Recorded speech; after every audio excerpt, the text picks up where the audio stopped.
Breaking news, U.S.-Venezuelan relations deteriorate further.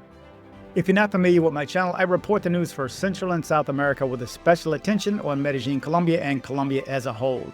Again, today it is just on U.S.-Venezuelan relations as I work on a couple of other stories. If you're not familiar with my channel, I report the news for Central and South America with a special attention on Medellin, Colombia, and Colombia as a whole. I do these videos for visitors who want to know before they go, as well as for expats who want to see the news in English. Quick heads up. Americans in Colombia applying for a visa now need an FBI background check. Get yours in 24 to 48 hours using On Call Colombia. OnCallColombia.com. The information is here and in the description of all my videos. Again, this one's just going to be a quick one. I'm going to read this story for you. And again, this is just the latest breaking news for U.S.-Venezuelan relations. Again, I want to see the story through to the end, meaning, is there going to be a war or is there not? Again, I say, at this point, I said 51-49 last week. This week, I'd say 55-45, that it will happen. So let's jump into this quick recap.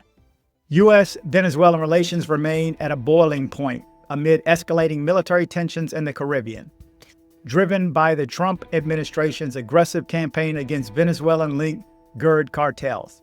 Key developments from the past day center on a fresh U.S. military strike, Supreme Court rulings on Venezuelan migrants, and Venezuelan accusations of U.S. incursions. These events build on a series of U.S. naval deployments and airstrikes since late September, which the U.S. frames as counter-narcotics operations, but which Caracas condemns as an act of aggression aimed at regime change and resource seizure. The following is a summary of the most recent updates drawn from major outlets and real-time social media reports. Now, the U.S. conducts fourth lethal strike on alleged narco vessel off Venezuelan's coast. On October 3rd, U.S. Defense Secretary Pete Hegseth announced a missile strike on international waters near Venezuela, killing 4 men described as narco-terrorists aboard a vessel carrying substantial amounts of narcotics bound for the U.S. This marks the fourth such operation in recent weeks, with the U.S. claiming the boat was linked to Venezuelan gang Tren de Aragua, designated a terrorist group by the Trump administration back in February. President Trump has invoked a formal armed conflict with Latin American cartels, authorizing these strikes under expanded U.S. military powers. President Nicolas Maduro has not yet issued a formal statement today, but previously denounced similar actions as undeclared war and vowed self-defense. Regional allies like Colombian President Gustavo Petro criticized the strike as a potential violation of international law. U.S. officials hint at plans for strikes inside Venezuelan territory, including potential seizures of ports and airfields to disrupt cartel operations. This has fueled speculation of an impending escalation, with Maduro activating civilian militias and aligning closer with Russia, China, and Iran for military support. Supreme Court clears path for deportation of up to 600,000 Venezuelans under TPS revocation. On October 3rd, the U.S. Supreme Court granted an emergency stay, allowing the Trump administration to end temporary protected status, TPS, for Venezuelans granted under Biden in 2021 due to the country's instability. This affects 300,000 to 600,000 migrants, potentially leading to mass deportation starting November 8th. Justice Ketanji Brown Jackson dissented, warning of irreparable harm to families fleeing Venezuelan's crisis. Critics, including Venezuelan opposition figures like Antonio Icari, argue this contradicts U.S. sanctions and military pressure on Maduro's regime, which have exacerbated the humanitarian exodus. Icari called it morally incoherent, urging mercy for honest workers while punishing criminals individually. Pro-Maduro voices on X frame it as hypocritical, noting U.S. frozen Venezuelan assets could fund repatriation. Venezuela accuses U.S. of illegal air incursion near coastline. Today, Venezuelan officials reported 5 U.S. fighter jets approaching within 75 kilometers of its airspace off the Caribbean coast, labeling it an illegal incursion. This follows U.S. warship deployments and comes amid Trump's warnings that Venezuelan jets endangering U.S. vessels would be shot down. Caracas filed a UN complaint claiming it's a pretext for armed aggression to control oil resources. No immediate Pentagon response, but officials maintain operations target cartels, not the Maduro government. Analysis note this risks broader conflict, with Venezuela deploying warships and drones in response. These incidents reflect a sharp deterioration, U.S. actions justified as protecting Americans from fentanyl and gang violence, with 74% of U.S. cocaine transiting the Caribbean, are viewed by Maduro as hybrid warfare to topple his government and secure Venezuela's vast oil resources. Sanctions since 2017 have crippled Caracas's economy, pushing it towards BRICS allies, but failed to oust Maduro, hardening his resolve instead. Risks include accidental clashes in crowded waters or proxy involvement from Russia or China. Domestic U.S. concerns, overdoses or passings, may temper full invasion, but Trump's rhetoric suggests no de-escalation.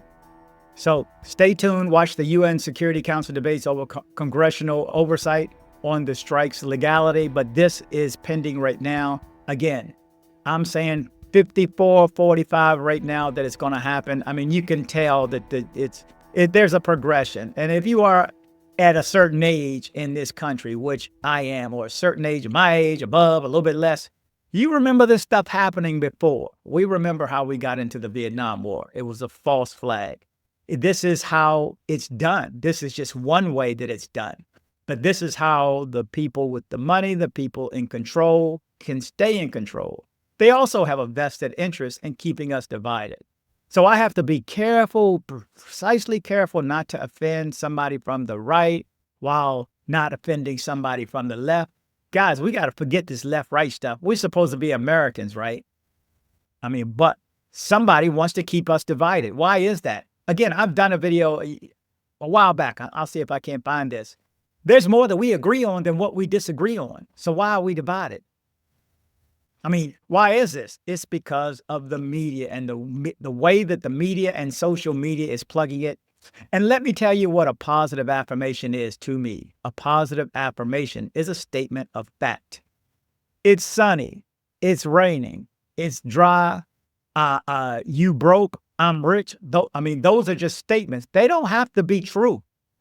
So when you hear people giving you statements as statements of fact that you just happen to believe, they don't have to be true.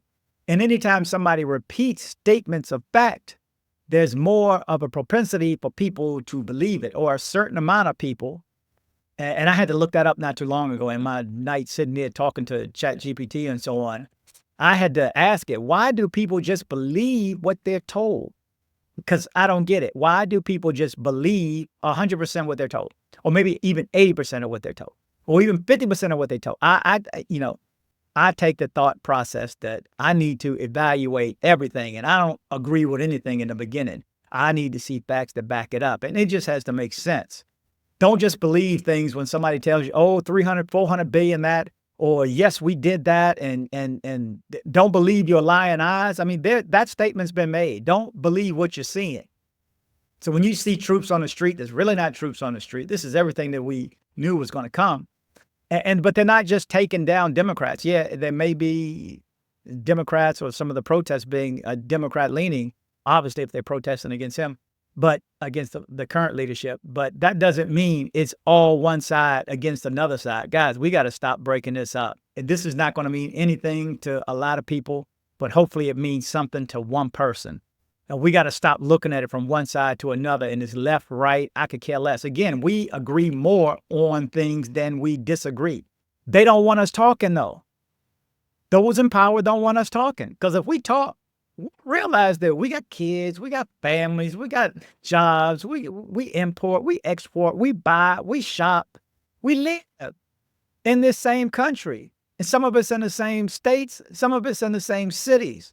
So I think that, just like when a storm comes, and I can think back to every storm that hit this town anyway, and DC the same way, and snow. But when the hurricanes hit here, how the neighbors come together. It didn't matter that your neighbor was black or that your neighbor was white. It didn't matter that they were Hispanic across the street. We all helped each other because we were in the same boat. See, that's that time that we had to get together to talk. But they don't want us talking. They don't want us talking. So, but anyway, again, the stories that I put up are true and factual, but after the story, this is just me and my commentary. It's the same as any other channel on YouTube. It's the channel operator that's putting out his opinion. These are just my opinions, but I say there's more that we agree on than what we disagree on. So let's talk. Anyway, you're up to date with the latest news, this time Venezuelan-U.S. relations.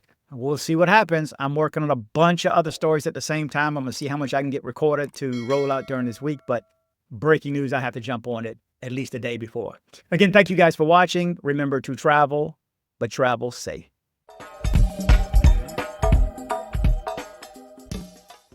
Thanks for hitting like. Thanks for hitting like. dcbornrob.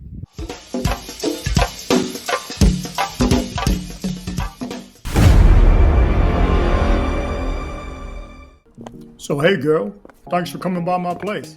No worries. You mind if our girlfriend can come by with us? Hell no. This is why I watch DC Rob.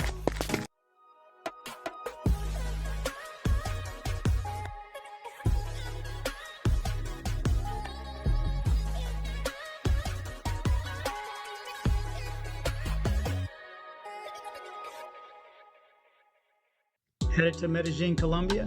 See my guy Andres with Nomad Travel for safe airport pickups and drop-offs and tours. Contact information in the description below.